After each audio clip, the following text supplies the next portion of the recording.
akan menjelaskan tentang mazhabut tafsir. Mungkin teman-teman di luar sana masih ada yang bingung atau kurang paham atau bahkan belum pernah mendengar tentang mazhabut tafsir. Nah, video kali ini kami akan menjelaskan apa itu mazhabut tafsir, kemudian apa saja objek kajian dari mazhabut tafsir, dan apa urgensi mempelajari mazhabut tafsir. Mazhab atau aliran itu ternyata tidak hanya dalam ranah fikih saja. Ternyata dalam sejarah perkembangan ilmu tafsir itu juga ada. Nah, istilah mazhabut tafsir itu merupakan bentuk idhofah dari kata mazahib dan tafsir, di mana mazhab ini merupakan bentuk jamak dari kata mazhab yang artinya aliran pemikiran, pendapat, atau teori. Sedangkan secara istilah, kata mazhab merupakan biasa diartikan sebagai hasil ijtihad atau pemikiran penafsiran para ulama yang kemudian dikumpulkan dan dinisbatkan kepada tokohnya atau kepada kecenderungannya atau kepada masa periodisasinya.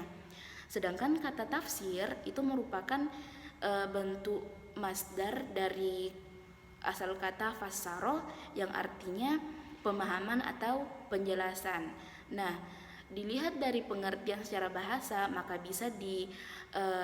maka secara istilah adalah kata tafsir secara istilah adalah hasil pemahaman manusia terhadap Al-Quran dengan menggunakan metode atau pendekatan tertentu yang dipilih oleh seorang mufassir.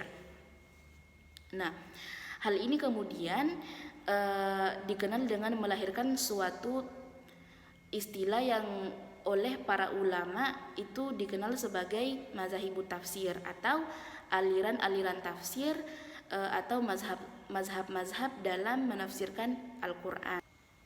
Nah, dari penjelasan tadi bisa saja timbul pertanyaan seperti ini.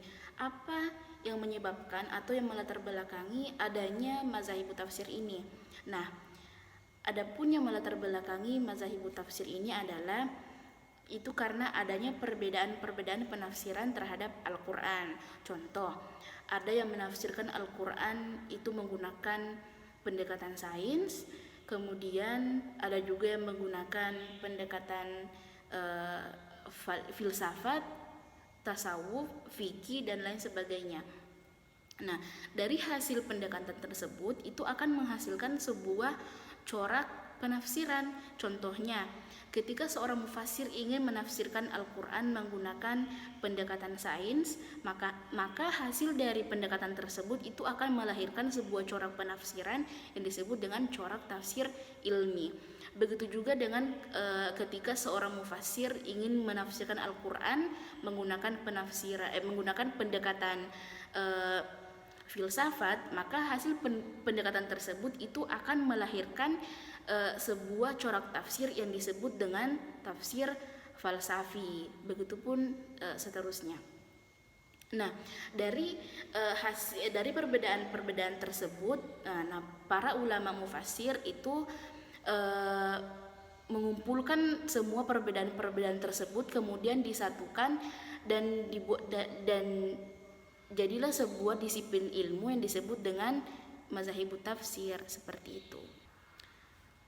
Adapun objek kajian dari mazhabut tafsir itu ada dua. Ada yang pastinya ada objek material dan ada objek formal. Adapun objek materialnya itu adalah seluruh penafsiran yang telah dilakukan oleh para ulama tafsir, kitab-kitab dan sejarah para penafsirnya sejak era Nabi Muhammad SAW sampai sekarang. Nah, adapun objek formalnya itu mengacu pada sudut pandang atau perspektif yang digunakan dalam mempelajari objek materialnya tadi. Nah, objek formal dari mazhabut tafsir adalah metode pendekatan dan prinsip-prinsip tafsir yang digunakan oleh mufassir dalam menafsirkan teks Al-Quran. Seperti itu. Adapun urgensi mempelajari mazhab tafsir. Kajian tentang aliran tafsir secara aksiologis jelas sangat penting, terutama bagi para peminat studi Al-Quran dan umat Islam secara umum. Mengkaji mazhab tafsir sebenarnya adalah mengkaji sejarah pertumbuhan dan perkembangan tafsir itu sendiri. Bagaimana para ulama ketika itu memahami dan menafsirkan Al-Quran.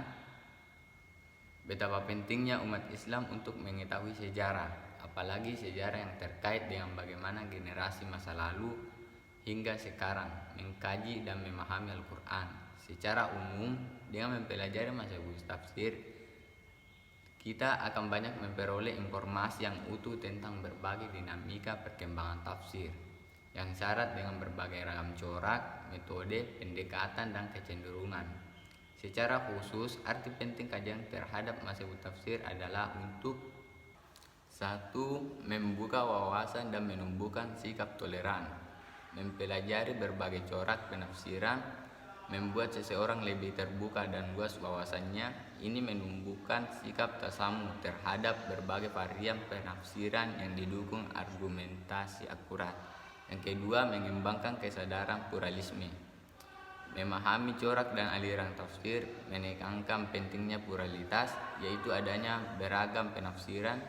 Ini mencegah klaim kebenaran tunggal dan mendorong sikap terbuka terhadap kritik dan pemikiran lain. Pencarian kebenaran adalah proses panjang yang tidak mengenal titik berhenti. Terus yang terakhir adalah menghindari sikap takdis al-afkar. Studi tafsir mencegah pensakralan pemikiran keagamaan termasuk penafsiran Al-Quran. Penafsiran harus dilihat secara kritis karena kebenarannya bersifat relatif dan terbuka untuk dikritik.